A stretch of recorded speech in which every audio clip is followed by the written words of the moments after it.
Oh yeah, you almost feel it. Now Johnny has an incredible love of history, and I think one of his favorite things to do when he first bought the park was to explore everything in here. To the right of the waterfall, you can see the crack in the limestone. There's a series of caves up there. Johnny and his crew went up into the caves. They found artifacts. Unfortunately, they also found human remains. Approximately a 35-year-old male, 3 children's bones.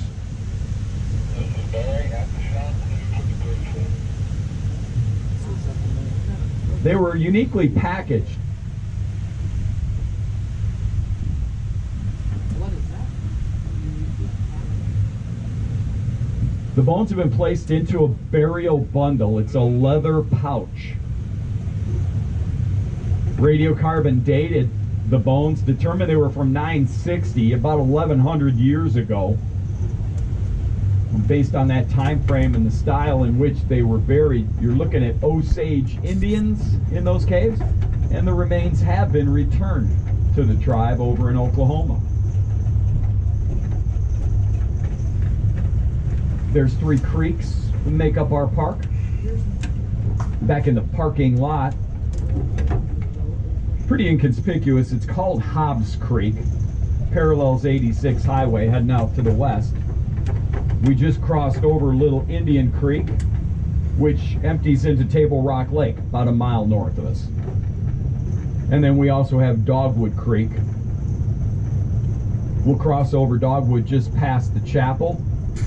Construction crew in a town just outside of Springfield has them come down, build this 80-foot span long pine crossing. As you get on the bridge, right and left, the first vertical pillar have some pictures on it, give you an idea what construction looked like. That crew did not use any power tools building the bridge. These 12 by 12 timber came out of an abandoned warehouse in Chicago, town I was born in.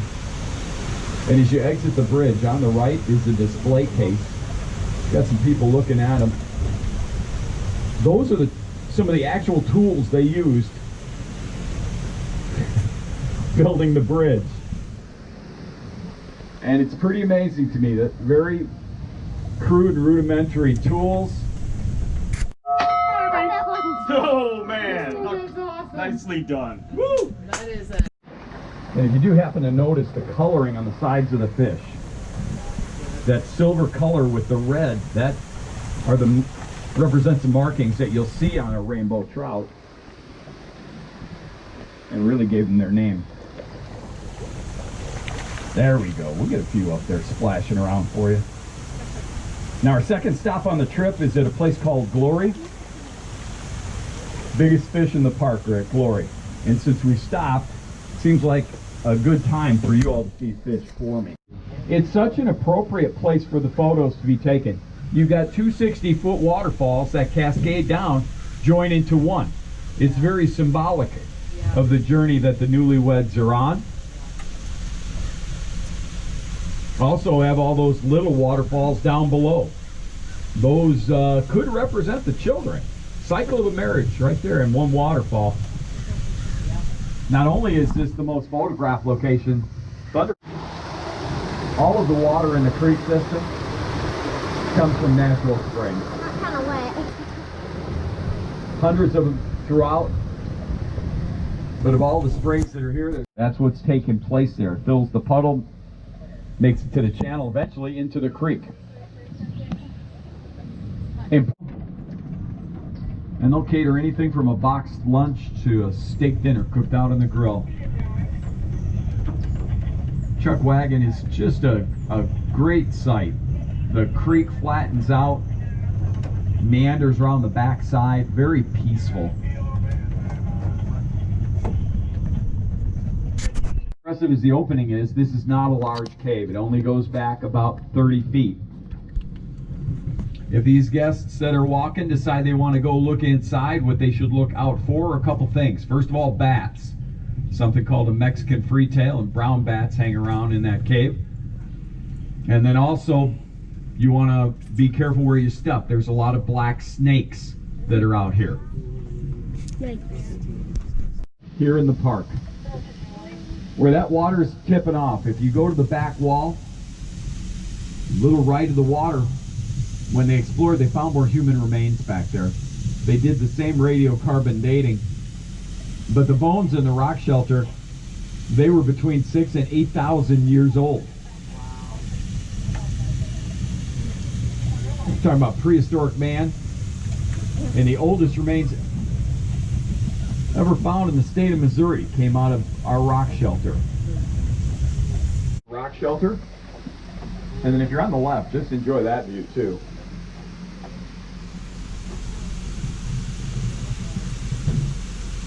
I saw fish, Dad. I found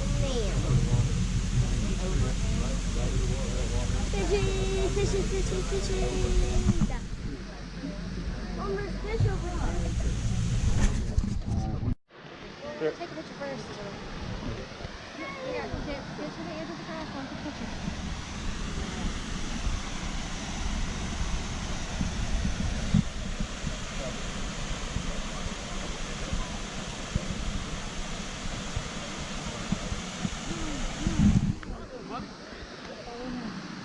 Can't wait.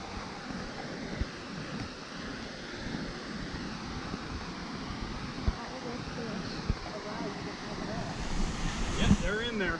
All right, here's what I want you to do. I'll put your hand, you got it. And force them in there, and then you just chuck it in there, see if they work for you. Yep. Yes. Don't worry about what's dropped. The drop throws will be here as soon as we know. Here, I'm gonna go fishing. No, what? Dad? I would actually just climb all over you if you did that.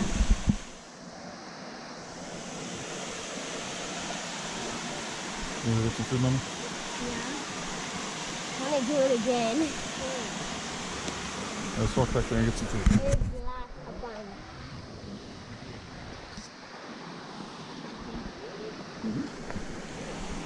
It is so much fun doing it. Good deal. Good deal. And if there is anyone that wants to have a picture taken, pull me aside. Let's get that done. It's great to see. Yeah, big one right there, buddy. Awesome.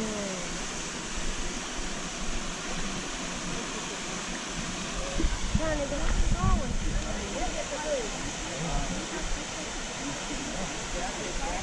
Oh, no, they don't leave them alone.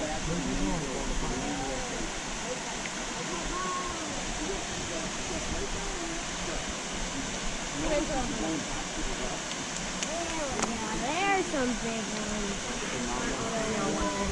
Here, come stand right up here. Look at me.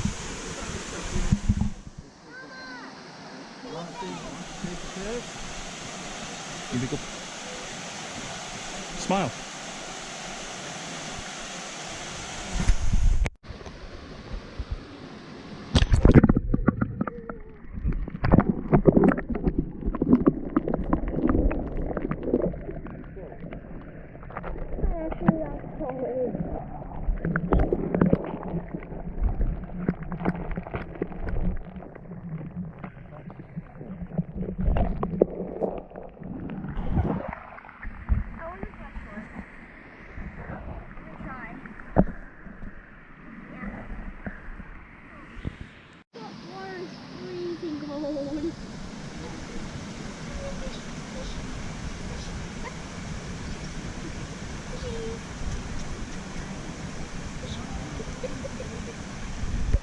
Footbridge out the other side. Pretty neat view.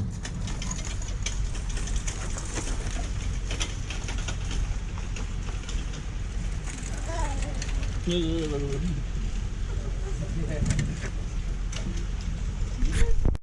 can see them just hanging there.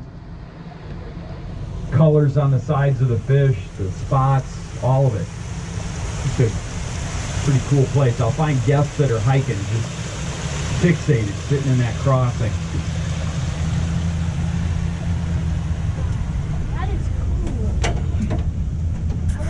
Source of this is rainwater, several miles to the west. Now, it's been a couple of weeks since any water's been running through Cave Spring, but it represents the only outside source of natural spring water that gets its way into this creek system. And obviously very volatile. It can, that cave can fill up about halfway under the right circumstances. Usually does that once or twice a year. Yep. Dolomite wall, you don't see any of that graveling, no breakdown, no rocks laying around, just a smooth surface, extends for long distances. This one going all the way into northwest Arkansas.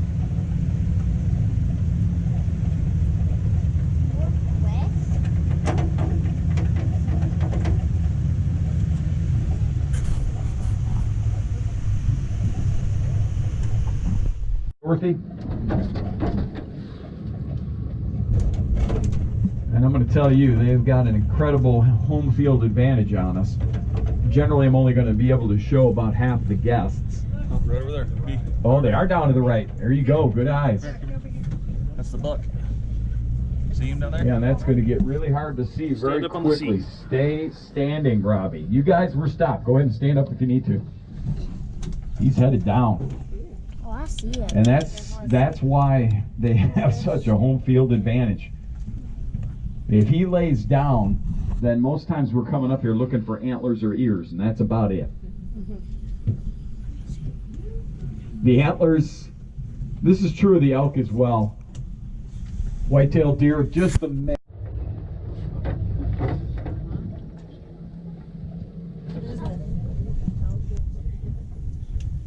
Well, we're fortunate enough.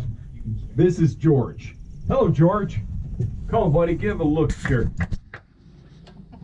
He's got the straightest horns, 6 foot from tip to tip. Wow. Now, the buffalo and the Texas longhorns, they have horns, not antlers. The horns, both the males and the females have them, and they're made out of keratin. Young ones, I see them all on the right side. 7 of them in total, 3 close to the road,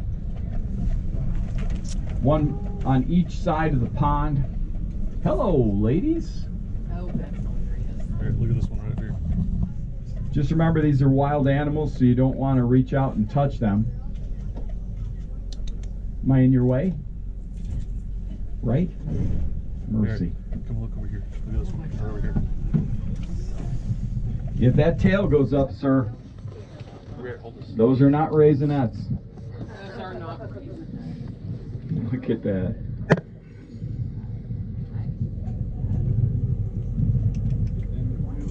What's up, cuz? Thanks.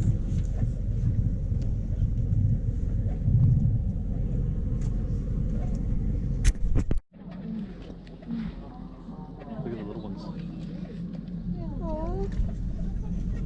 Those are teenagers? Yeah, those are babies. All right, as long as you promise not to reach out and touch these guys, let's just hold here for a bit. It doesn't get a cooler view than this. Couple things quickly. You look at the antlers on this guy to the right. Those, he's a 1-year-old. That's the first antler that they get. They're called spike antlers. There's antlers. And you notice he's hanging with the group with the young one, right? He used to be that. Now he's not that big of a deal. But he still wants to hang by mom. Then behind you on the left, you can see this one with his head down. See that antler rack? He's a 2-year-old. Wow. He had spikes last year. That's the first set he gets. He's still young enough that he wants to stay here yet. I described the bachelor pack, all the big antlered males. Nature calls these guys. It takes a little bit of time. He just hasn't felt that way yet. Funny thing is, when we get to the rut season, the dominant male is named Strut. I'm assuming he's still going to be the dominant male this fall. He'll leave the bachelor pack and he'll drop himself right in the middle of this group, reestablish himself. And then he's got 2 jobs. One is to keep the females satisfied, but then he also needs to throw out all of these antlered males. So these little spike antler guy, this is the only life they've known, but this fall, they're going to have to leave. and I'm not an elk psychologist, but it doesn't take, because they can't stay around the females. They're boys and they have to leave. And so it's just the way that it works. If you're an elk, you watch these guys with the little spike antlers, when they get thrown out, they have no idea what they did wrong. And they've got their heads down, and it's a real slow walk, and just the way nature works. Do they get to come back though? They're back. Now, they can come back. Now, once we are out of the rut season, sure, no problem. The dominant male goes back to the bachelor pack. So there's no problem with that. There's one guy in the bachelor pack now. I still call him Spike because Yeah, he's got spikes.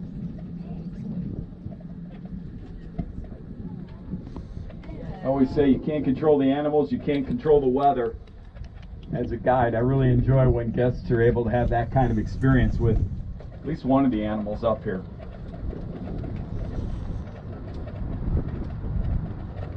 Now the buffalo, what you're looking for are these little small ones. You can see them just humped laying down there. There's one in the enclosure. You can see a couple outside. Those are the little ones. This one in the corner of the enclosure, one of the younger ones that we've got here. I'm going to go ahead and just pull up a little bit farther.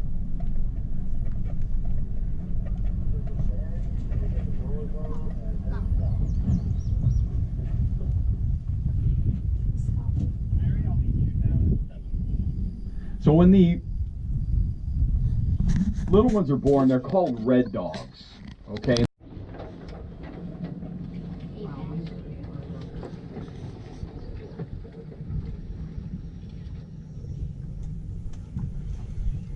Strut's laying down. Is that light brown color? Just behind the dude standing up there. I'm going to tell you a story. First of all, this is an antler shed from Strut. And if you were able to match this up, you'd say, wait a minute. That thing has gotten much bigger. Well, this is picked up in 2018. So this is what he was wearing back in 2017. We had the flood. Pick these things up. They shed them. I mentioned February, first couple of weeks is when he'll drop his. And then immediately they start growing back. Little knobs at first, and blood flows through the center of this. It's a little hard to see here, but there's a velvety coating on each one of these guys' antlers. And when you get to May and June, Strut, the big guys for example, they'll grow their antlers about an inch a day. Now it's this velvety coating and an excessive amount of blood in here. It's a much different material. Even though it's bone, it's much softer, and it facilitates that fast growth. You look at the velvet at that time frame, and it looks like skin. It's a pink skin down there. For Strut, right around the end of June, that blood flow to the antlers started to decrease. And you could tell that because the pink was gone. It just went to a light tan. We'll go through the end of this month.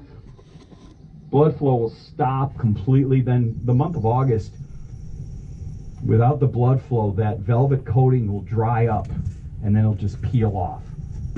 You get to about September 1st. That's when you're in the rut season. If you get like Pretty cool dude. straight one, you can make a Strut is 14 years old, which is a very old age to be a dominant male. If he was in nature, he wouldn't be alive.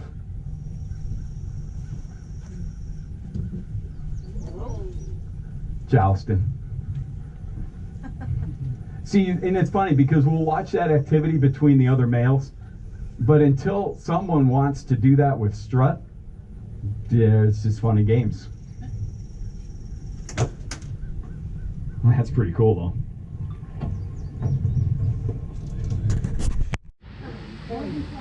Golden carp, maybe. She called them golden carp. What do you got? Any idea? Golden rainbow trout. Golden trout. She's golden rainbow trout is actually the correct answer to that question. You guys feeding them enough? Let's see if we can get them up to the top. Alright. What these are, they're rainbow trout, but they're a genetic mutation. If you were raising trout, let's say you owned a hatchery, gotta think big. If you're raising rainbow trout, every once in a while, you get one that had this solid gold color. Now, the first hatchery I could find doing this was back in the late 50s in West Virginia. They wanted to take the golden, and they did, take the golden, and they just set it off by itself in its own pool. They got another one, they did the same thing. They wanted to find out what would happen. Well, they ended up reproducing, and this gold color, it's a recessive gene. We spent the day at Dogwood Canyon Nature Park. It was lots of fun. We saw elk and buffalo and golden rainbow trout. We just had so much fun, especially on that tram ride. We saw all sorts of things. So if you like this video, give us a big old thumbs up and like subscribe for more videos. Bye!